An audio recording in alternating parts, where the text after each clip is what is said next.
Marta Quintero es economista de la Universidad del Valle y una incansable defensora de los derechos de las mujeres en Colombia. Desde 1991 hace parte de la Red Nacional de Mujeres, promoviendo la participación política de las mujeres, los derechos sexuales y reproductivos y una vida libre de violencias. Ha sido consultora y asesora de género, trabajando con entidades como la Alcaldía de Cali y liderando procesos de formación en marketing político y liderazgo femenino en varios municipios del Valle del Cauca. Su activismo la ha llevado a impulsar campañas contra el acoso escolar, el racismo en Palmira, así como a participar en espacios clave para la paz como los pactos municipales de Florida y Pradera y los diálogos preparatorios de Buenaventura. En 1995 representó a Colombia en la histórica Conferencia Mundial de la Mujer en Beijing. Marta Quintero es una voz firme por la equidad, la justicia y la paz con enfoque de género. Muy buenas tardes, amigas y amigos. Bienvenidos a su programa El Ágora, Charlas con Ángela. Hoy tenemos el gusto de tener con nosotros a Marta Quintero, a mi gran amiga Marta Quintero. Marta, bienvenida a nuestro programa. Gracias, Ángela, por estar aquí, por invitarme a tu programa y bueno, adelante.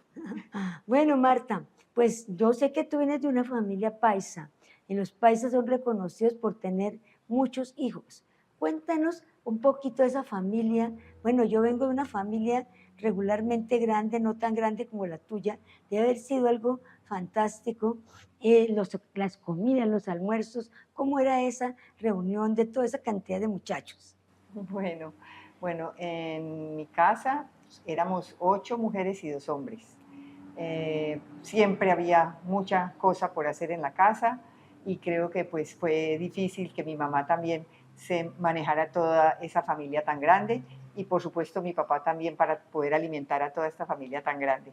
Así que una de las cosas que más recuerdo cuando estaba pequeña era y cuando ya más adulta también, pero era algo que me gustaba mucho y era los días de padre y el día de la madre, donde hacíamos los desayunos muy ceremonialmente con una vajilla muy bonita, alemana, y se hacía un desayuno espectacular y nos divertíamos mucho con la comida y con previos también a la preparación de los alimentos. Así que era como muy esperado, esos días eran muy esperados. Y otra de las cosas también que era muy importante, mi mamá celebraba los cumpleaños, entonces todos los meses había fiesta. Claro. Y torta. 12 personas, 12 hijos, pues tenía... No, 10 hijos más mi papá y mi mamá, entonces eran 12. 12 cumpleaños, 12 todos los cumpleaños, meses, todos los meses había cumpleaños, sí. O sea que pues mucha fiesta y mucha cosa rica. Sí, ¿Y sí. tú en qué parte de la familia estás? ¿En el medio, Yo soy abajo? la cuarta. Yo soy la cuarta. Sí, soy la cuarta. Okay. Vea pues. Y después, digamos, en algún momento tú decidiste estudiar economía, entiendo, en Medellín. No, yo empecé, cuando terminé el bachillerato, empecé a estudiar antropología en la Universidad del Cauca. Y luego, por cuestiones familiares, nos desplazamos a Barranquilla. Y en Barranquilla, ahí yo sí decidí estudiar economía, porque no había antropología. Entonces, allí estuve estudiando, pero realmente la Universidad del Atlántico era una universidad que me golpeó mucho por el ambiente, porque era un ambiente de estudiantes que venían del campo a la ciudad. Entonces, yo no tuve una semana completa de clases. Siempre había un problema. Claro. Siempre había una disculpa para no tener clases. Entonces, eso me fue como un poquito desesperando. Además, otra de las cosas que me pareció y me impresionó fue que cuando la entrada a la universidad, al principio había una cafetería, y en esa cafetería se jugaba era dominó. Entonces yo llegaba y era este golpeteo todo el tiempo, un golpeteo así, porque estaban jugando dominó. También jugaban... Parqués, me imagino. Parqués y béisbol. Y el béisbol se jugaba con un palito de escoba y unas tapitas de gaseosa. Entonces realmente eso era como un juego, para ellos era un juego. Y fue muy difícil, entonces yo decidí que era muy importante terminar la carrera en otra universidad y le dije a Aura Bustamante que tenía relación con algunos profesores de economía de la universidad, que yo quería trasladarme para el Cali. Entonces, afortunadamente, ella consiguió el traslado y yo me vine a estudiar a la Universidad del Valle. Y claro, no me reconocieron muchas materias, entonces tuve que hacer casi como empezar. Y bueno, y terminé en la del Valle en 1981. Muy contenta. Bueno, todas tus hermanas, en realidad, pues me parece un esfuerzo enorme de tus papás. Todas son profesionales, Sí, ¿cierto? sí, sí. Es decir, es increíble, todas, y además con unas carreras súper exitosas. Sí, realmente hubo un momento en mi casa que todos estábamos estudiando, todos, todos. O sea que ya te imaginas cómo era la cosa de, de complicada además, pues porque me imagino que la situación para tenernos todos, algunos en primaria, otros en bachillerato y en universidad. Entonces, bueno, pero es una proeza que hizo mi papá y mi mamá. Claro que sí.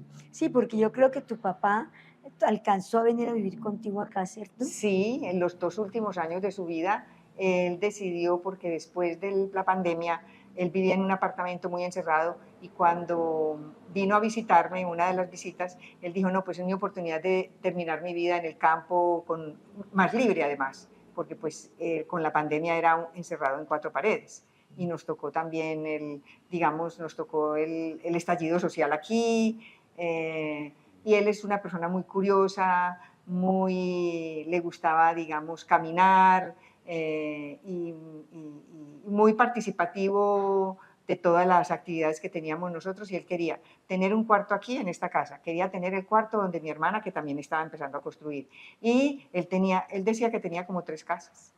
Claro que sí, porque aquí, en esta tierra tan bendecida, diría yo, pues vive toda la familia, ¿cierto? Todos tienen una casa y eso se ha vuelto como un condominio que es reconocido en todo el Bolo como pues la finca de las hermanas Quintero, ¿no? Sí, sí, esto se llama las quintas del Bolo.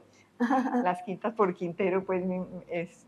Y no, no, realmente lo interesante es que después de un tiempo mis hermanas decidieron venirse para acá, después de yo vivir 25, 30 años sola.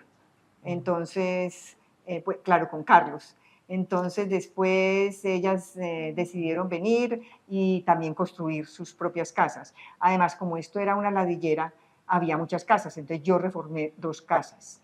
Y mi hermana que vivía en Popayán también decidió, entonces se fue dando como ese proceso, muy naturalmente y muy etapa por etapa. Primero se vinieron unas, después otras y después otras, y finalmente estamos todas aquí. Y pues después, claro, después Marta ha estado en cantidades de movimientos de mujeres. ¿Cómo fue tu entrada aquí en Cali al movimiento de la Red de Mujeres? Bueno, yo siempre he sido como una persona gregaria. Yo he tenido grupos, desde que estuve en el bachillerato, tenía grupos de estudio y en las universidades también teníamos nuestros grupos de estudio. Y cuando llegué a Cali, yo quería seguir también pues, en las actividades. Y a mí se me ocurrió visitar a Estanislao Zuleta. Entonces yo fui a la casa de Estanislao Zuleta en Tequendama y él me atendió muy formal. Y yo le dije, ya, yo vengo de Barranquilla, a mí me gusta tener los grupos de estudio y sé que en la universidad hay un grupo de mujeres feministas y yo quiero pertenecer a él. Y él me dijo, sí, sí, hay un grupo de profesoras y estudiantes y desde ahí empecé con el grupo amplio, pues empecé con el grupo amplio que nos reuníamos todos los miércoles hasta hace unos 10 años, pero duramos como 20 o 25 años reunidas los miércoles donde trabajábamos todo lo que era violencia. Al principio era un grupo como de autoconciencia y luego empezamos a trabajar lo del 8 de marzo, no se conocía el 8 de marzo, entonces empezamos a trabajar y a producir también unos boletines de prensa sobre el 8 de marzo y planteábamos nuestros puntos de vista en contra de la violencia contra la mujer, los derechos sexuales y reproductivos, sobre participación política. Y en esa época trabajábamos mucho lo que era conocer las escritoras mujeres. Eso era lo más importante en ese momento. Entonces creo que fue una etapa muy agradable. ¿Fue en ese tiempo también estaba ya Gaby Castellanos? Sí, sí, ahí estaba, ella estaba. Como profesora, ella estaba en el grupo. Sí. Claro, sí. Bueno, no, pues fascinante, ¿verdad? Esta historia de cómo, pues sí, porque yo entré verdaderamente al movimiento de mujeres, casi se puede decir más tarde, no sé si más tarde, pero en otras circunstancias. Bueno, yo fui también a Beijing, sé que tú fuiste a Beijing.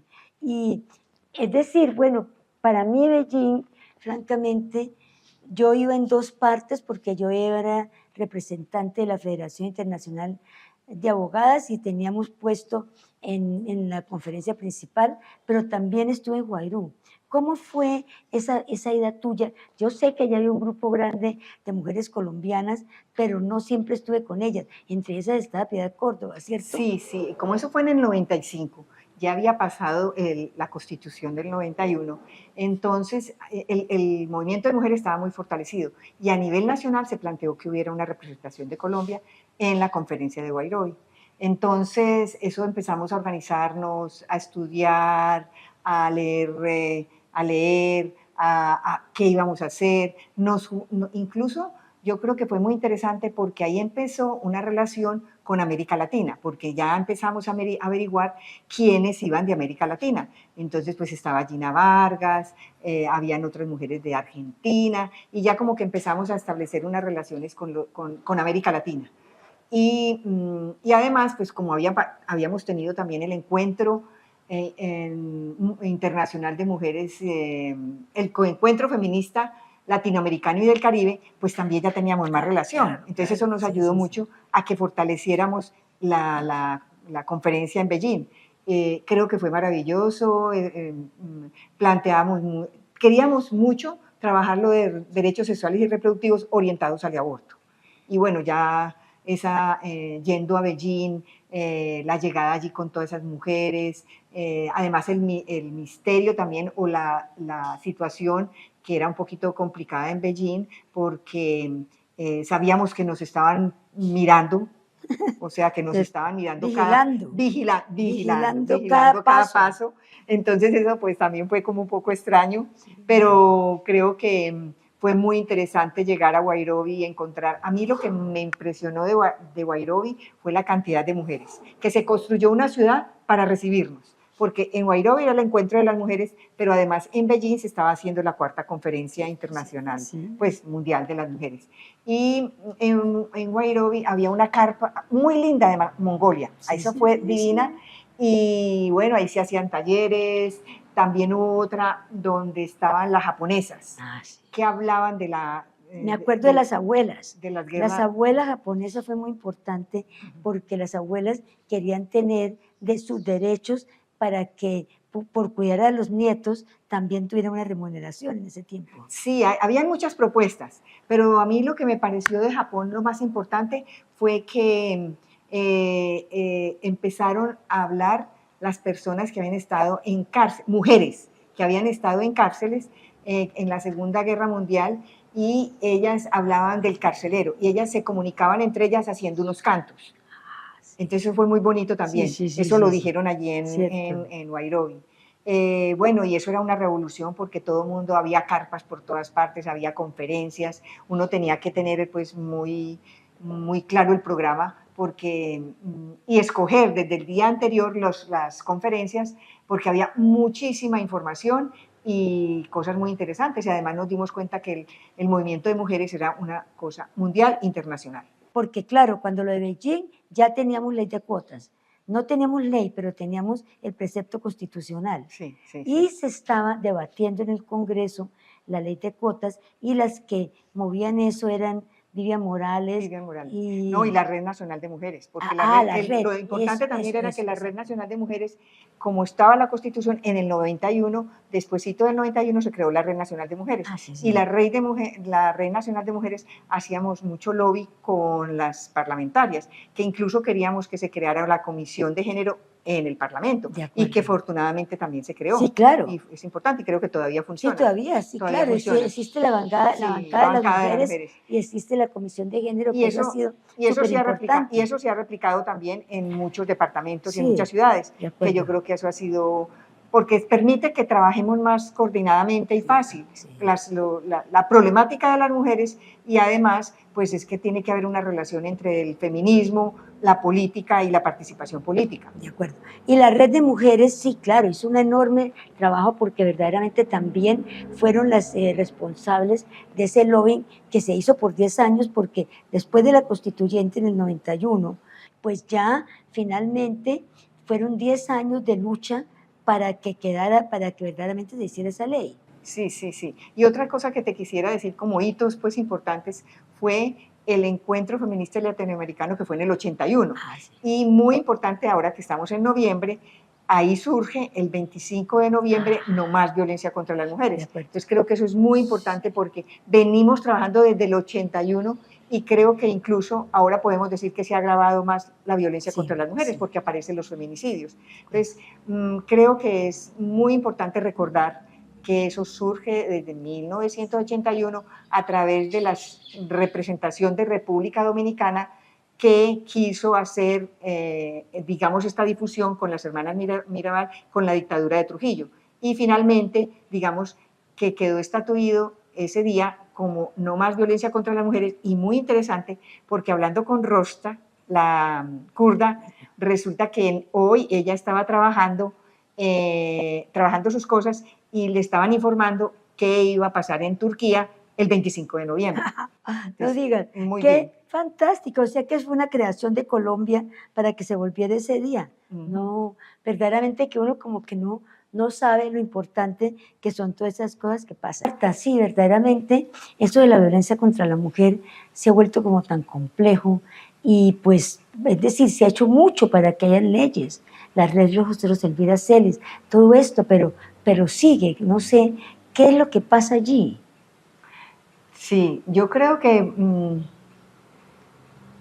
tiene que ver un poco, digamos, con la liberación de la mujer. Sí. O sea, que las mujeres no se quedan calladas, que los hombres, yo creo que ha habido más cambios en las mujeres que en los hombres, y los hombres creo que les da dificultad aprender de la democracia, a ser más democráticos. Y creo que la cotidianidad también afecta mucho. Yo a veces digo, lo más antidemocrático es la pareja.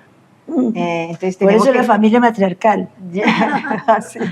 Entonces tenemos que construir relaciones más equitativas, y hay dificultad en eso, en que la mujer tenga la palabra, que se le respete, que además se le respete la diferencia, y que además se le respete que cuando es no es no. Esa es una de las cosas más importantes que yo creo que hay que se ha creado conciencia, y bueno, falta trabajar más el asunto de que los hombres entiendan que las mujeres ya somos independientes, que nos valemos por nosotros, que podemos tomar decisiones y que podemos en un momento determinado decir hasta aquí llegamos, porque esto no funciona.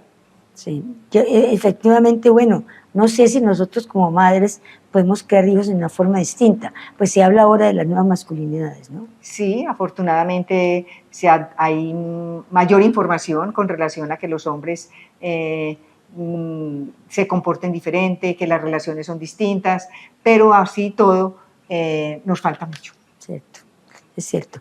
Bueno, ya en la parte política, ¿cómo crees tú que después de la ley de cuotas y después de todo esto ha digamos, evolucionado la participación de las mujeres en política? Bueno, yo creo que con la ley de cuotas se suponía que era el 30%, y que eso iba a avanzar progresivamente por unos años hasta llegar al 50%, sin necesidad de otras leyes. Pero la realidad que nos ha mostrado que no, que se requieren otras leyes y otras legislaciones para poder lograr que sea 50 y 50, que es lo justo, porque además nosotros somos más del 51% de la población, entonces merecemos que nos representen en el Congreso pues el 50% de las personas, de las mujeres. Yo creo que sirvió como ejercicio político para nosotras la ley de cuotas, pero creo que tenemos que avanzar más rápidamente. Todavía no está, ¿cierto?, la ley, el 50%. No. Pero hay una ley que se presentó pero que no pasó, ¿qué fue? Porque Sí, entiendo, todavía falta un María proceso. José Pizarro creo que Falta un proceso. Y presentó eso una también ley. tiene que ver con las listas cremallera, Ah, sí, con sí. toda esta parte de las aprobaciones de los partidos políticos, que tiene que haber también una disposición de más democracia, de crear más democracia en los partidos, y los partidos políticos tienen mucha reacción a que sea el 50% también cuando se plantean las listas. Bueno, pero tú crees que de pronto también esa participación que en este siglo ha sido mayor de mujeres en todas, digamos, tanto en el Congreso como en los gabinetes, como en todo esto, pues ya hemos tenido 2 vicepresidentas, ¿ha tenido que ver algo con ese esfuerzo también del movimiento social de mujeres? Claro, yo creo que el movimiento de mujeres ha impulsado la democracia, ha impulsado los derechos de las mujeres, ha impulsado que sea que tengamos más información. En la educación, estamos más educadas que los hombres en este momento, pero a pesar de que somos más en las universidades, seguimos teniendo una brecha muy inequitativa. Bueno, Marta, ya viendo otra cosa, bueno, ha habido aquí este diplomado que se hizo pues a través de CIEDE, en la Alcaldía Nachira y con mujeres de todos lados. ¿Tú qué enseñanza crees tú que nos pueden dejar, que nos puede dejar este diplomado? Bueno, a mí una de las cosas que me parece más interesante es la diversidad de las personas. Además que han venido de África, hay una jamaiquina, hay una kurda, hay una de Kenia, Hay una egipcia, americana. Ella dice egipcia californiana. Ah, sí, sí, sí, sí. Entonces, bueno, y de Colombia vienen de diferentes partes, además también de Argentina, que me parece muy importante, y de Italia, naturalmente. De Italia, naturalmente. De Alemania. Sí, y de Alemania. O sea que esa diversidad me ha parecido muy interesante. Creo que una de las enseñanzas mayores es el que las ecoaldeas tienen que construirse, digamos, con todos que sean más integrales.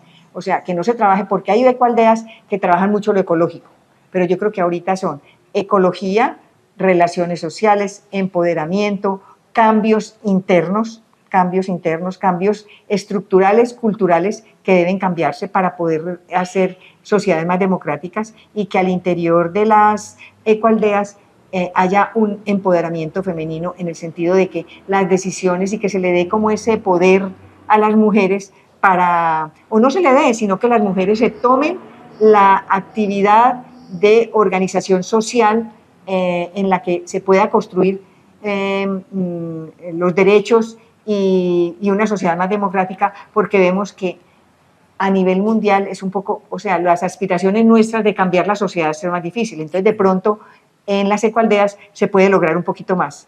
Sí, afortunadamente el Movimiento Mundial de Ecoaldeas, GEN, pues está compuesto de muchas personas, pero la mayor parte de las ecoaldeas no son matriarcales, es decir, son gente que además es gente más que todo de clase media que ha decidido unirse y hacer una distinta forma de vida, pero pues muchas de esas pues sí son los hombres los que mandan. Sí. Sí, pero yo creo que, digamos, en Colombia lo que yo he visto es que las iniciativas han partido de mujeres. Pero los hombres las toman después y se quedan con ellas. Sí, bueno, Marta, yo creo que ya en este momento se nos está agotando el tiempo. Pues rico esa charla, Marta, ¿verdad? ¿Sí? Y muchas gracias por todo, porque pues también a Marta le tengo que agradecer mucho de lo que ella hace por la Alcaldía Nachira. Marta es mi vecina, nuestra vecina acá, y ella nos ha ayudado muchísimo con todo, porque pues como todo grupo social tiene sus más, sus menos, pero pues Marta es no solamente mi paño de lágrimas, sino el paño de lágrimas de muchas mujeres de Nachira. Gracias, Marta. No hago muy poquito todavía. Muchas gracias. Bueno, gracias a ti por estar aquí, por invitarme a este programa.